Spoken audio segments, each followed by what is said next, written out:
Le paysage de la mobilité urbaine à Abidjan se transforme avec le lancement du projet de bus rapide transit BRT reliant Bingerville et Yopougon, une innovation qui s'inscrit dans le cadre d'un programme de mobilité urbaine initié par les autorités ivoiriennes. Cependant, le développement du BRT implique des répercussions pour certaines populations installées le long du tracé.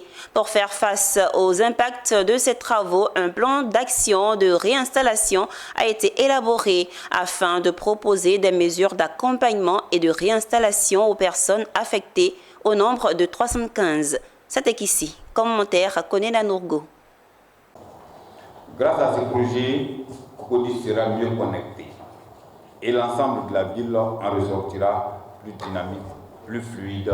Plus de 4 milliards de francs CFA. C'est la somme à mobiliser pour venir en aide aux personnes impactées par le projet du bus rapide transit BRT sur la ligne Bingerville-Yopougon. Et ce, à travers le projet par plan d'action de réinstallation dont le délai indicatif est de 18 mois, allant du 5 novembre au 31 décembre 2025. Les personnes identifiées, prises en compte dans le plan d'action de réinstallation, sont au nombre de 315.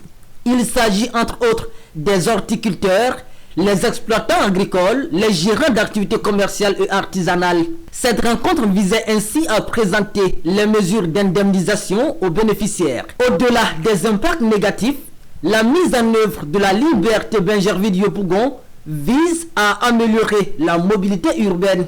C'est un sous-projet du PMUA, projet de mobilité urbaine d'Abidjan, initié par le gouvernement de Côte d'Ivoire à travers le ministère des Transports et des partenaires techniques et financiers tels que la Banque mondiale et l'Agence française de développement. Et pour pouvoir permettre à ces travaux de commencer et de s'exécuter normalement, il faut vraiment, comme on le dit, nettoyer le terrain. Et pour nettoyer le terrain, il faut permettre aux populations d'accompagner le projet dans la gaieté. Et c'est pour ça que nous sommes là ce matin, pour lancer le pas officiellement, pour permettre aux populations d'être démobilisées, d'être indemnisées, pour ne pas bloquer les travaux qui vont commencer. De la ligne de BRT. Et donc à ces différentes catégories-là, pour la perte de leurs biens, naturellement, c'est à la valeur, ces pertes-là seront indemnisées à la valeur du remplacement de ces biens-là, généralement. Et ils sont accompagnés dans leur réinstallation en payant leur transport pour le déménagement, en payant pour certains la caution de leurs locaux, en tout cas pour les activités, pour 3 mois. Un projet auquel espèrent les parties prenantes, notamment la commune de Cocody.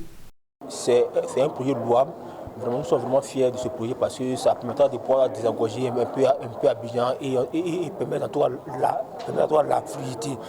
Donc moi, en tant que représentant de l'ingénieur communal ici, j'ai posé cette question de savoir qu'est-ce qu'ils indemniseront les jeunes, qu'est-ce qu'ils paieront ces personnes. Les personnes et leurs biens situés dans les emprises ont fait l'objet de recensement au cours de l'enquête socio-économique réalisée du 13 au 31 janvier 2022.